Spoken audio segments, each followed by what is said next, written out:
अस्सलाम वालेकुम स्टूडेंट्स। आज हम concepts of modern periodic law पढ़ेंगे और ये मालूम करेंगे कि आखिर इसकी ज़रूरत क्यों पेश आई। मैनली पीरियोडिक टेबल की मौजूदगी में इसकी ज़रूरत क्यों पेश आई। मैनली पीरियोडिक टेबल के कुछ डिफेक्ट्स की वजह से मॉडर्न पीरियोडिक टेबल की ज़रूरत पेश आई। उसका क्या रीज़न था कि उनके पेयर्स ऑफ एलिमेंट्स जो हैं यानी हायर एटॉमिक मासेस की प्लेस डिफरेंट थी, उनकी डिफ़िकल्टीज़ थी। बाद में आने वाले एलिमेंट्स को भी प्लेसमेंट करना काफ़ी मुश्किल था उनके पीरियोडिक लॉ के मुताबिक। इसलिए इस पीरियोडिक लॉ को मैनलीफ पीरियोडिक लॉ को मॉडिफाई किया गया। साइंसदानों ने मैनलीफ के पीरियोडिक लॉ को मॉडिफाई किया। वो किस तरह किया? 1930 में हेनरी मोज़ले ने जो है एटॉमिक मास की बजाय पीरियोडिक टेबल की अरेंजमेंट एटॉमिक नंबर से की।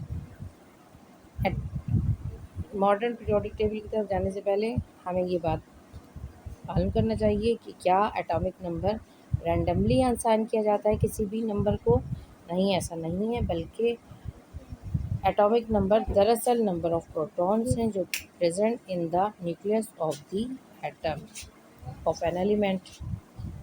अब मिसाल के तौर पर शुरू के 4 एलिमेंट की हम मिसाल लेते हैं, जिसमें हाइड्रोजन का 1, हेलियम 2, लिथियम 3 और बेरिलियम 4 एटॉमिक नंबर्स रखते हैं, और जिसमें इनके न्यूक्लियस में प्रोटॉन की तादाद हाइड्रोजन में नंबर ऑफ प्रोटॉन 1 है, जबकि हीलियम में नंबर ऑफ प्रोटॉन 2 हैं, लिथियम में नंबर ऑफ प्रोटॉन 3 हैं, बेरिलियम में नंबर ऑफ प्रोटॉन क्या होंगे? यकीनन 4।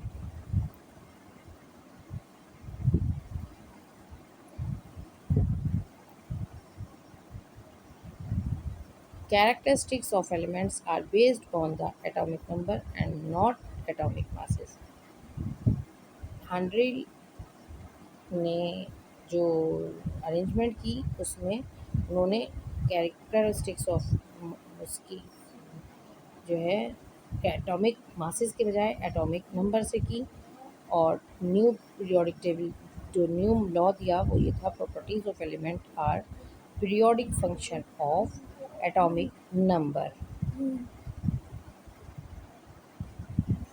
यानी एटॉमिक नंबर से उन्होंने इसे अरेंज किया। मिसाल के तौर पर ए, बी और डी जो हैं 3 एलिमेंट्स हैं जिनका एटॉमिक नंबर 1, 2 एंड 4 है, और बाद में डिस्कवर होने वाला एलिमेंट सी उसका 3 है और वो इनकी जगह रिप्लेस हो जाता है। Overcoming the limitation of Mendeleev's table. Mendeleev's के टेबल को किस तरह ओवरकम किया गया है? पोजीशन, सबसे पहला तो लिमिट थी उसकी कि हाइड्रोजन की कोई प्लेसमेंट नहीं थी। हाइड्रोजन की प्लेसमेंट का सबसे बड़ा डीमेरिट्स इसका यही था कि हाइड्रोजन की प्लेसमेंट नहीं थी। Secondly, position of isotopes. Isotopes क्या है? Atoms of the same element with different number of neutron. Same atoms तो सेम होते हैं, यानी प्रोटॉन तो सेम होते हैं, लेकिन न्यूट्रॉन डिफरेंट होते हैं। एटॉमिक मास है प्रोटॉन प्लस न्यूट्रॉन।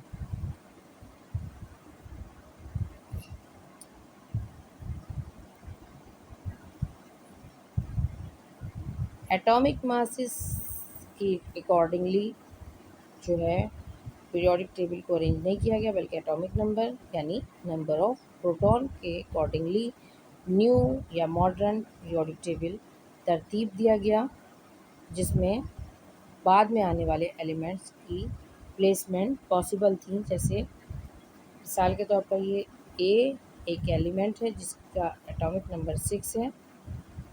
इसी तरह क्लोरीन का एटॉमिक मास 35 और 37, लेकिन इसका एटॉमिक नंबर 17 होने की वजह से, सेम एटॉमिक नंबर होने की वजह से इसे एक जगह रखा गया। Prediction and placement of undiscovered element. Atomic mass of elements not arranged in an increasing order। Atomic mass जो है इंक्रीजिंग ऑर्डर के तहत नहीं अरेंज किए जा सकते, क्योंकि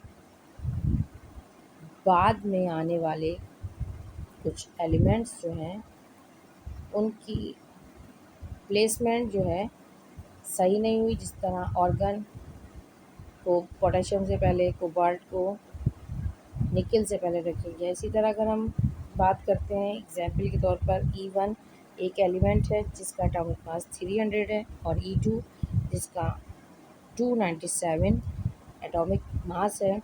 अब बाद में आने वाला थर्ड एलिमेंट यानी E3 जिसका एटॉमिक नंबर 299 है, इसको किस जगह अरेंज किया जाए। अब आपको देखिए कि E1 300 और E2 297, तो इस वजह से atomic mass of element not arrange and increasing order, क्योंकि बाद में आने वाला एलिमेंट जो है उसका एटॉमिक मास कम है और पहले मौजूद एलिमेंट का एटॉमिक मास ज़्यादा है, और उसकी प्लेसमेंट में एटॉमिक मास के अकॉर्डिंगली प्लेसमेंट मुमकिन नहीं है। जबकि एटॉमिक नंबर ऑफ एलिमेंट के अकॉर्डिंगली इन्हें प्लेसमेंट करना आसान है, क्योंकि हम उन्हें एटॉमिक नंबर के accordingly increasing of atomic number arrange करते हैं। और increasing of atomic number arrange करना जो है बहुत ही आसान है और बहुत इजीली हम उसे अरेंज कर सकते हैं। और बाद में आने वाले एलिमेंट्स को हमने एटॉमिक नंबर ही के अकॉर्डिंगली अरेंज किया। So based on the modern periodic law, हमने उसे जो टेबल है उसे क्या नाम दिया, मॉडर्न पीरियोडिक टेबल का नाम दिया।